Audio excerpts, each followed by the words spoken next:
เลยเป็นเราเว้ยที่ไทยเป็นที่เราการศึกษานั้นเวงบนเท้าจะเวเอาคอยคนเครื่องล็อกเก็ตนะแบบถือว่า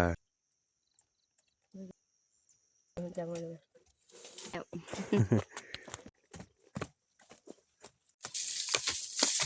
ด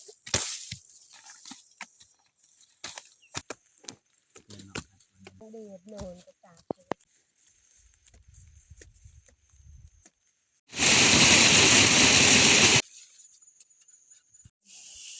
จะกล่าวทักทายสบายดีนะยินดีต้อนรับเข้าสู่ซองบาวซีคือเก่าเนาะตอนนี้เนาะบาวซีก็อยู่แผ่นไฮไปที่เรียบร้อยเนาะคือไล่FCเนาะถามหาน้องฟ้าไปใส่เนาะคือบ่เห็นมื้อนี้เนาะบาวซีได้มีโอกาสขึ้นมาเพราะว่า2-3มื้อหลังเหมือนฝนตกหนักเนาะทางบ้านบาวซีบ่ฮู้ว่าทางบ้าน FC เนาะเป็นจังใดเนาะช่วงนี้ฝนฟ้าอากาศดีอยู่บ่แต่ทางบ้านบาวซีมันฝนตกนะตกแต่แรงฮอดเช้านะแต่ว่าตอนเช้ามื้อนี้ถือว่านั้นฝนเช้าตกนะบาวซีก็ขึ้นมากับน้องฟ้าแล้วก็แม่เฒ่ามาช่วยอีก แต่ว่าทุกคนเนาะมาลุ้นนำกันว่าเฮาสิเฮ็ดแล้วหรือบ่เนาะเพราะว่ายังแต่ฝากเบิ่งนี่เนาะนี่เห็นบ่เบิ่งหน้ามันยังน้อยเดียวเนาะเฮาเฮ็ด3คนคือสิแล้วอยู่ในมื้อนี้เนาะแล้วก็เป็นมื้อสุดท้ายที่เบาซีได้เข้ามารีวิวให้เนาะเบาซีคันมันแล้วมันบ่ได้ขึ้นมาเนาะแต่ทุกคนน่ะสามารถติดตามได้ไอ้แต่ที่เพลงนะมันก่อนเป็นมาเลยเป็นเราเว้ยที่ไทยเป็นที่เราการศึกษานั้นหนังแตกแล้วไปปล่อยเจ็ดกันเปะนี่ก็ไม่ป้าเวงบนเท้าแปมันน้ำขัดก็ยังตาไปลังเป็นขยายที่ง่ายค่ะก็ดูยังเฉยที่เอาก็บอกเลยเอามางามจ้ะจะเวเจอฟันเหรอฟันนะบอยน้องมวยกินไปเลยกินได้ก็ดอกก็ตามมาเยอะเนี่ยก็ต้องชนะใส่พวกนี้เอ็กซ์เรย์กำยาเลยแล้วเช่นเอ็มโอ้ยโอ้ยที่เพิ่งมาเป็นดิดาวเนี่ยไรต่อเครื่องเราคอยคนเครื่องล็อกเก็ตนะแบบไหนกระดวนในฮันเตอร์เอเราจำกันนะเราจะเป็นโลนนี่เนาะต่างคนต่างได้แยกย้ายเนาะพออยู่นี่ที่พักมองเดียวนี่แหละมักแตงนะช่วงเดือน5เดือน6เนาะมันบ่มากนะมันมากตอนเดือน7นี่หลายอยู่มากน้อยๆนี่ปอซีขึ้นมายามกับดักในมื้อนั้นเห็นอยู่มาเบิ่ง บรรยากาศยามเช้าในมื้อนี้เนาะนี่ถือว่าไฮบาวซีนี่ฝนเลยๆเนาะแต่มันเขียวอยู่ถือว่ามันงามพอสมควรเนาะสำหรับเขา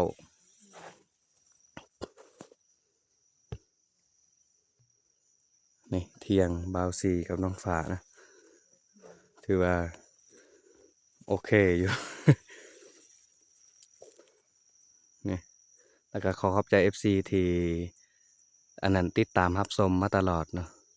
ที่สวยเป็นกำลังใจให้ดัน2บาวซีมาตลอดเนาะก็ขอให้อยู่ดีมีแห้งนะเช่นเดียวกันกับบาวซีที่กำลังเฮ็ดคลิปยังต่างๆก็ขอให้ประสบผลสำเร็จโดยดี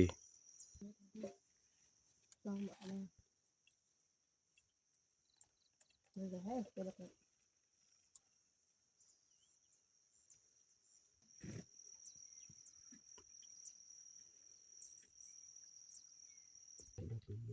กัดบา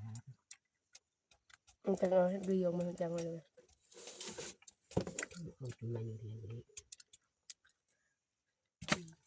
นะแม่เฒ่ายังลงไปก่อนนะเราเอากับกอกมาผู้ใหญ่นี่สูบแต่กอก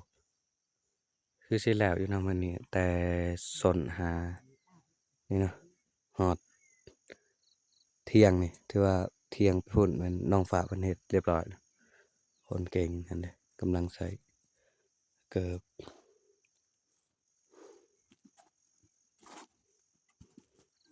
จังได้น้องฝากแล้วอยู่บ่มื้อนี้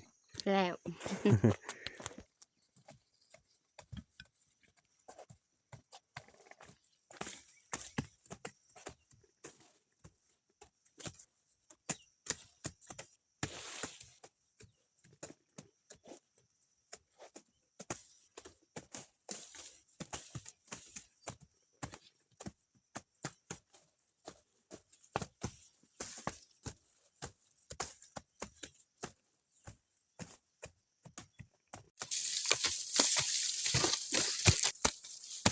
นี่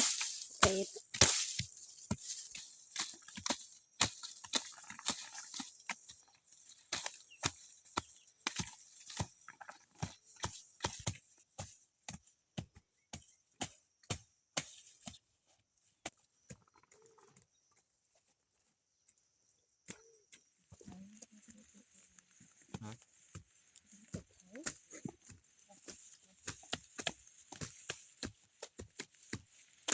พอดีก็จะรักกันเลยพอดีปลอดในเตะลงบ่าเป็นเจ้าลงกระเดา กดเลยไปเดินออกครับวันนี้ อยู่ได้เดี๋ยวตาค่ะมันได้เลยมาบ้านเลยพอได้แจงยังเดือดนอนก็ตากเลยได้ตากได้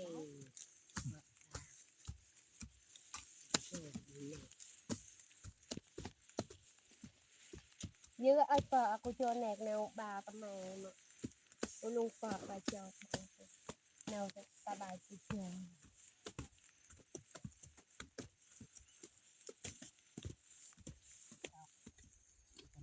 ก็ดีแล้วนี่เจ้า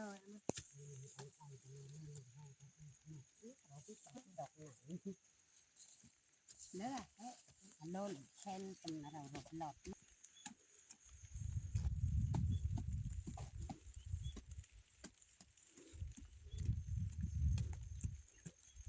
ครับแรงเขาจะมาต่อเบื้องนี้นะแต่สนหินมานี่นะแล้วก็ขึ้นมามองบอสียืน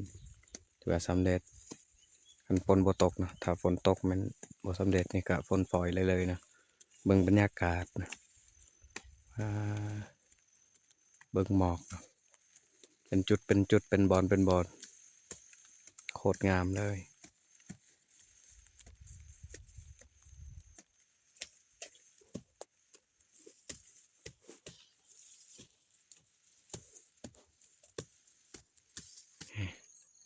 ได้เวลาพักเที่ยงนะพี่น้องเอาซีขึ้นไปตักน้ำอยู่เทิงเนาะเพราะว่าบ่ได้เอาน้ำมาจากบ้านนะนี่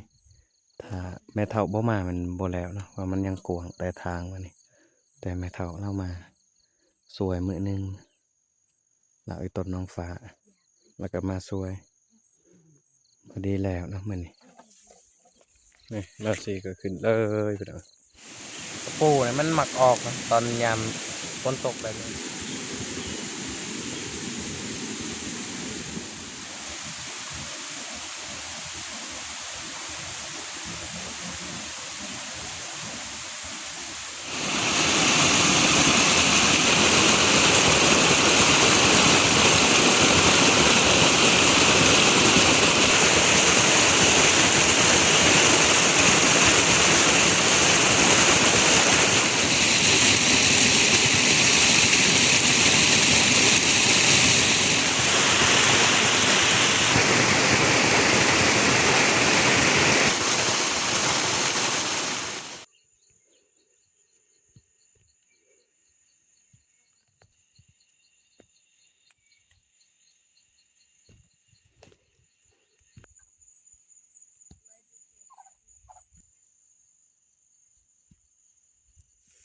สบายดีน้องฟ้า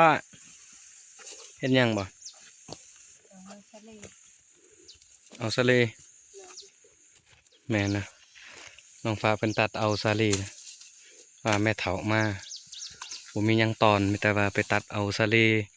ก็หาเก็บมักแตงให้แม่เฒ่าเพราะว่าเป็นมือสุดท้ายที่เราขึ้นให้เขาต้องเอาให้มันเบิดแม่นแต่ว่าเพราะว่าอีกหลายมื้อหลายวันเขาจะเข้ามาให้อีกเทื่อนึงนะถือว่าการเสียหญ้าในมื้อนี้ก็สำเร็จนะยังแต่ขาบแรงประมาณชั่วโมงกว่าก็สำเร็จแล้ว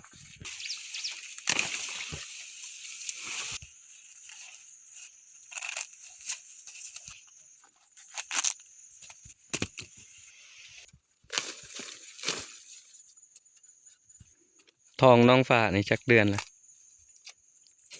เดือนไป 7 เดือนปลายอีก2 เดือนเนาะมาลุ้นว่าลูกยิ่งหรือลูกชายเพราะว่าเดือน8นี่ บอซี่ก็จะสิพาน้องฝาเนาะเขาในเมืองเนาะเขาไปเอโกเบิ่งว่าลูกยิงลูกชายบ่คือใจบาวซี่เนาะมักลูกยิงเพราะว่าเฮาได้แล้วลูกชายนะอยากได้ลูกยิงอีกคนนึงมันจึงคู่กันคือหลาย FC แบบเป็นยังบาวซี่คือบ่สักยาคุมบ่ให้น้องฝานะหรือว่าบ่คุมกำเนิดบ่คือเฮาตกลงแล้วนะว่าเฮาอยากได้ลูกที่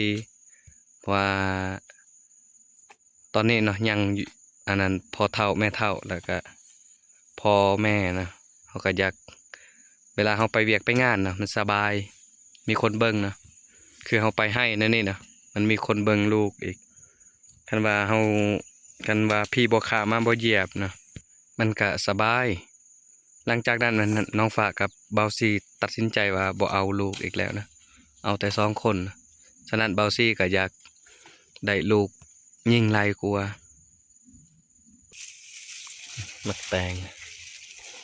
ตอนเดือน5เดือน6บ่มากแต่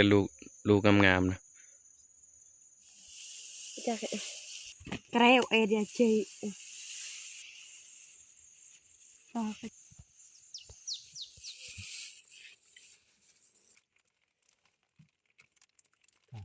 ดาว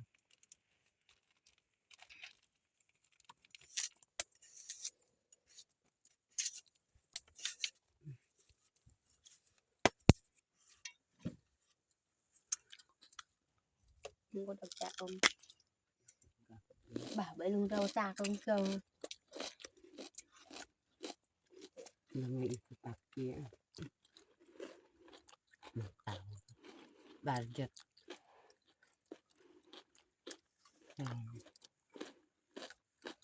นี่ถือว่าการเฮ็ดของเฮาก็เรียบร้อยตอนนี้ก็เวลา2 โมงปลายนะสิเข้า3 โมงนะนี่มันแม่เฒ่าแล้วก็น้องฟ้ายังเมื่อก่อนนะบ่าวสีถ่ายคลิป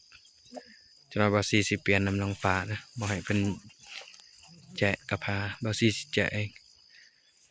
บ่าวสีจะมารีวิวนะให้ FC ได้รับได้ชมคือเก่านะพี่น้องเพราะว่ามื้อนี้เป็นมื้อสุดท้ายที่บ่าวสีกับน้องฟ้าได้เข้าให้มาเบิ่งแผนให้ของบ่าวสีกับน้องฟ้านะพุ่นและเดือน8เดือน9อีกจึงเข้ามานะยังอีกรอบสุดท้ายเนาะเฮาเสียแต่หญ้าแก่หญ้าอ่อนเฮาบ่เสียเพราะเดือน9นี่มันกระทอกเบิดแล้วโอเคเนาะสำหรับคลิปก็อาจจะสิ้นสุดลงอยู่นี่เนาะอย่าลืมไปฝากกดไลค์กดแชร์กดติดตามเพื่อเป็นกำลังใจในการเฮ็ดคลิปต่อไปเนาะขอบใจบ๊ายบายเจอกันคลิปใหม่